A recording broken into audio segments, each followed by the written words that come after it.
Donc je suis avec l'artiste Stéphane Shankland. Voilà, d'origine parisienne. Et j'ai une question à vous poser. Ces projets intéressants ici au château éphémère, d'où vient ce projet comment avez-vous fait de quoi s'agit-il? C'est le château éphémère qui, il y a 1 an, m'a dit voilà, il y a des travaux qui démarrent tout autour de notre domaine. On se sent un petit peu envahi, en tous les cas le paysage change autour de nous. Et aussi, il y a une vraie dimension presque conflictuelle dans ce rapport à la transformation. Alors moi, il m'avait repéré, je pense, en tant qu'artiste qui, depuis une quinzaine d'années, travaille dans des situations de mutation. Mutation urbaine, mutation du territoire, mutation écologique aussi ou industrielle. C'est toutes des différentes situations dans lesquelles je suis intervenu ces 15 dernières années. Et donc ils m'ont dit viens voir et puis dis-nous si tu imagines un projet qu'on pourrait faire. À bientôt. Et donc je suis venu, on a fait le tour, on a vu cette barrière temporaire se mettre en place, donc les barrières ERAS.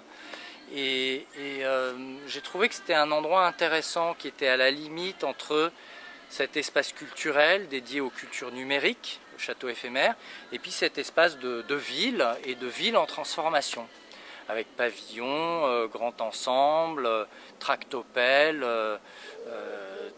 tout l'attirail du BTP, voilà, qui était là.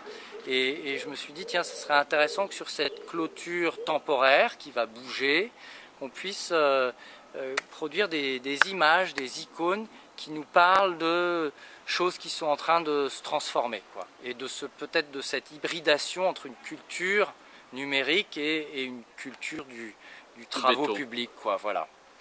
Et donc sont venus ces souvenirs un peu lointains de Space Invader, c'est peut-être plus le nom, les envahisseurs. Alors ici, est-ce que c'est les entreprises du BTP qui viennent envahir la ville, ou est-ce que c'est la culture numérique qui envahit? Multiples formes d'invasion, voilà, on va dire. Les invasions sont en tout genre, y compris les lapins. Le motif Space Invader est venu de cette hybridation.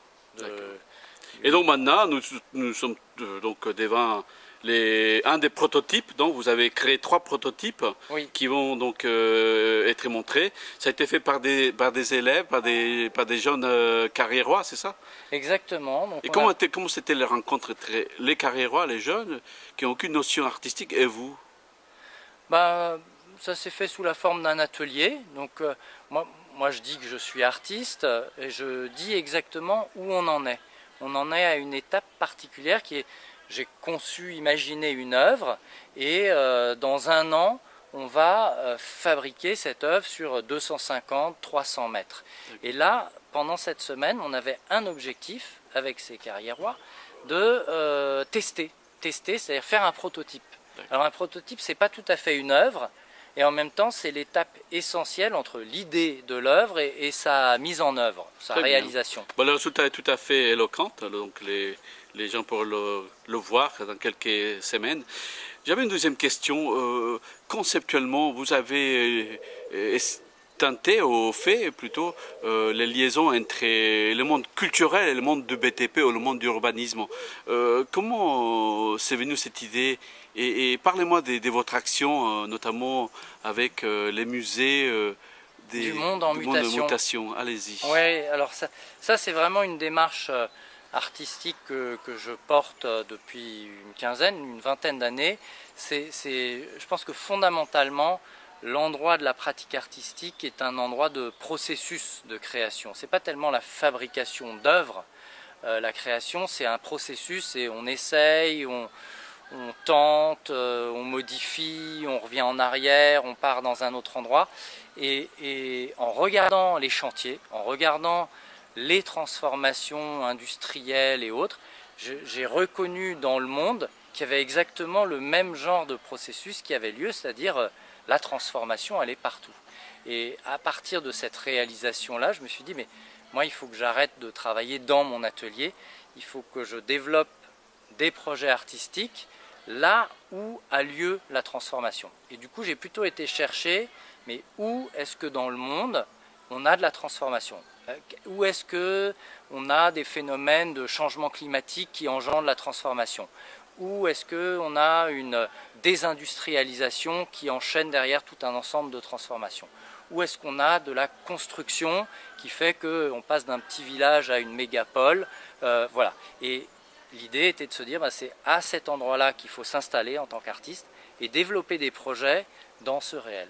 Donc Musée du Monde en Mutation, c'est un projet qui a démarré en 2012, mais qui rentre vraiment dans une phase active là, et qui se développera sur le site du futur, d'un incinérateur, du plus gros incinérateur de déchets ménagers de France, À Évry. Qui est à Évry. Voilà. Et donc là, on est en train de développer ce concept complètement contradictoire, qui est celle d'un musée dans une usine qui sera en chantier dans pas très longtemps, un musée de la mutation, alors que précisément les musées, pour fonctionner, ont besoin de collectionner des objets, et que nous, on s'intéresse à un phénomène qui n'est pas un objet, qui est la mutation. Donc voilà, que devient un musée du monde en mutation? C'est de nature éphémère. Hein. Temporaire, tout à fait. Oui. Il va durer 10 ans, ce musée du monde en mutation. Vous êtes dans la plaine des carrières, la plaine des Chantoules, la plaine des Triels, où il y a beaucoup des événements qui se déroulent, notamment des problèmes, des invasions, des charges sauvages, etc. Comment vous voyez ces territoires? Est-ce qu'il y a une possibilité de rebondir? Est-ce qu'il y a une sorte de résilience dans ce type de territoire? Maintenant que vous êtes ici à les châteaux éphémères. Alors cette question de résilience, je trouve qu'elle est fondamentale. Elle se pose un peu différemment du côté de l'artiste. Et peut-être la première résilience, c'est celle qu'on a soi-même en tant qu'artiste quand on est, entre guillemets, parachuté dans un territoire. C'est comment est-ce que je fais dans un lieu où je ne suis pas chez moi, où il y a plein de choses que je ne comprends pas, où la condition première de cette situation, c'est pas de m'accueillir moi. Comment est-ce que je fais pour me mettre au travail ici? Et ça, c'est une forme de résilience. Je trouve que le projet artistique est une façon de se rendre résilient. C'est-à-dire de se dire, ça, c'est intéressant. Comment, à partir de cette chose intéressante, je peux développer un projet, inclure d'autres gens. Donc, à partir des charges sauvages, on peut créer un projet qui fait rebondir. Il n'y a pas de mauvaise situation. Toutes les situations ont des enjeux, de l'espace, de la matière, des personnes qui sont liées à ces situations-là. En fait, c'est tous les ingrédients pour faire un projet artistique. Moi, j'étais enseignant-chercheur à la University of the Arts à Londres pendant une dizaine d'années, et j'avais développé une théorie qui était la théorie des 3 P. En anglais, place, process, people. Donc place, un endroit, du moment qu'il y a un endroit où il y a de la matière et de l'espace. Du moment process, du moment qu'il y a du processus, du moment que ce lieu, cet endroit est en mutation. Du moment people, du moment qu'il y a des gens qui sont présents ou en lien avec ces situations. Si on a ces 3 ingrédients-là, place, process, people, un lieu de la transformation des gens, il y a tout ce qu'il faut pour faire un projet artistique. Donc il y a de l'espoir dans notre belle plaine. Il y a de la ressource. Très bien. Un dernier point. Donc, on a l'occasion de vous voir et pour que vous nous racontiez davantage, notamment votre projet dans une île qui va disparaître en raison du changement climatique. Tout ça, ce sont des moments, j'allais dire, intéressants, des moments où, quelque part, vous avez évoqué tout à l'heure le fait d'être un artiste embarqué. Qu'est-ce que cela veut dire? Vous voulez périr avec les gens qui vont mourir avec le climat, les problèmes du climat ou pas? Malheureusement, je pense qu'on est tous embarqués. Hein. Même si on ne le sait pas ou même si on ne le veut pas, on est embarqué. Et l'histoire d'être embarqué, c'est plus celle de dire, moi je crois vraiment que l'artiste n'est pas en dehors de la société. Il est dans la société. Alors c'est un individu qui a cultivé historiquement sa singularité, sa différence avec les autres, sa créativité unique, etc.